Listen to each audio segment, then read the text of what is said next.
मेरे प्रिय छात्रों, तो इस क्लास में हम प्रश्न नंबर 1 का 5th क्वेश्चन सॉल्व करेंगे। ध्यान से देखिएगा और मैं गारंटी देता हूं कि आपको 100% ये क्वेश्चन समझ में आ जाएगा। ठीक है बच्चों, बस कंडीशन एक ही है कि आपको ध्यान से देखना है। ठीक है, देखिए तो चलिए इसको सॉल्व करते हैं हम। देखिए ध्यान से क्या दे रखा है, टी स्क्वायर माइनस 15। मैंने क्या किया, देखो टी स्क्वायर इसको मैंने लिख लिया अंडर 15 और उसका स्क्वायर। ठीक है, क्या लिख लिया, क्योंकि स्क्वायर से अंडर हट जाएगा तो वही 15 बचेगा। अब ऐसा करने से हमारा एक फॉर्मूला बन रहा है, कौन सा, ए स्क्वायर माइनस बी स्क्वायर। ठीक है, तो एक बार इसको माइनस में करेंगे, देखो क्या होता है, ए स्क्वायर माइनस बी स्क्वायर बराबर होता है ए माइनस बी और ए प्लस बी। ठीक है, तो हम क्या करेंगे, इसको लिखेंगे टी माइनस अंडर रूट में 15 और टी प्लस अंडर रूट में 15। ठीक है बच्चों, अब आगे क्या करना है, हम लिखेंगे चूँकि और टी स्क्वायर माइनस 15 का मान 0 होगा। ठीक है,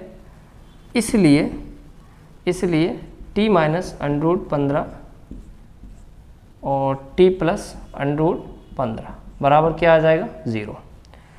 अब एक बार इसके बराबर 0 और एक बार इसके बराबर, तो क्या हो जाएगा, टी माइनस अंडर रूट 15 बराबर 0 और टी प्लस अंडर रूट 15 बराबर 0। तो टी बराबर हो जाएगा अंडर रूट 15, यहाँ टी बराबर माइनस अंडर रूट 15। ठीक है बच्चों, तो अल्फ़ा बराबर हो गया अंडर रूट में 15 और बीटा बराबर हो गया माइनस अंडर रूट में 15। ठीक है, तो हमारे पास इस द्विघात बहुपद के 2 शून्यक आ चुके हैं, जिसमें से एक शून्यक अंडर रूट 15 है और दूसरा शून्यक माइनस अंडर रूट 15 है। राइट, आगे अब हम जांच करेंगे इसकी, तो हम डालेंगे सत्यता की जांच। ठीक है, सत्यता की जांच। अब इसमें क्या करेंगे, देखो ये दे रखा है टी स्क्वायर प्लस हम इसको मान लेते हैं 0t और माइनस 15। ठीक है, टी स्क्वायर माइनस के 15 बीच में 0t मान लिया। ठीक है, क्यों, क्योंकि t का कोएफिशिएंट कुछ नहीं है तो हमने 0 मान लिया। ठीक है, तो यहाँ से a बराबर कुछ नहीं है तो 1 और b बराबर 0 और c बराबर माइनस 15। ठीक है, आगे हम क्या करेंगे, वही चीज़ शून्यकों का योगफल, तो ये हो जाएगा अल्फ़ा प्लस बीटा बराबर माइनस बी अपॉन ए। अल्फ़ा की वैल्यू हमारे पास अंडर रूट में 15 है, बीटा की वैल्यू माइनस अंडर रूट 15। यहाँ बी की वैल्यू कितनी है, 0, ए की वैल्यू कितनी है, 1।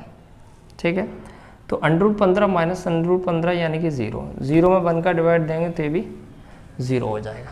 ठीक है बच्चों, अब आगे देखिए, अब हम शून्यकों का गुणनफल, शून्यकों का गुणनफल, इसमें क्या करेंगे, अल्फ़ा इंटू बीटा बराबर सी अपॉन ए। अल्फ़ा बोलें तो अंडर रूट में 15 और बीटा बोलें तो माइनस अंडर रूट में 15। ठीक है, आगे सी बोलें तो 15 माइनस का और ए बोलें तो 1। देखो माइनस की जगह अंडर रूट 15 का 15 में करेंगे तो माइनस 15 आ जाएगा और ये माइनस 15 है। ठीक है, तो बच्चों ये था हमारा प्रश्न नंबर 1 का 5वां सवाल, और उम्मीद करता हूँ कि आपको समझ में आया होगा। जिसको समझ में नहीं आया वो फिर से देखिए, मैं रिपीट करता हूँ। ठीक है, देखिए सबसे पहले ये द्विघात बहुपद हमें दे रखा है, ये टी स्क्वायर है, इसको मैंने लिखा अंडर रूट 15 का स्क्वायर, क्योंकि स्क्वायर से अंडर रूट हट जाएगा तो वही 15 बचेगा। अब यहाँ पर ए स्क्वायर माइनस बी स्क्वायर का फॉर्मेट बन गया, तो ये होता है a माइनस बी और a प्लस बी, ये फॉर्मूला लिखा हुआ है।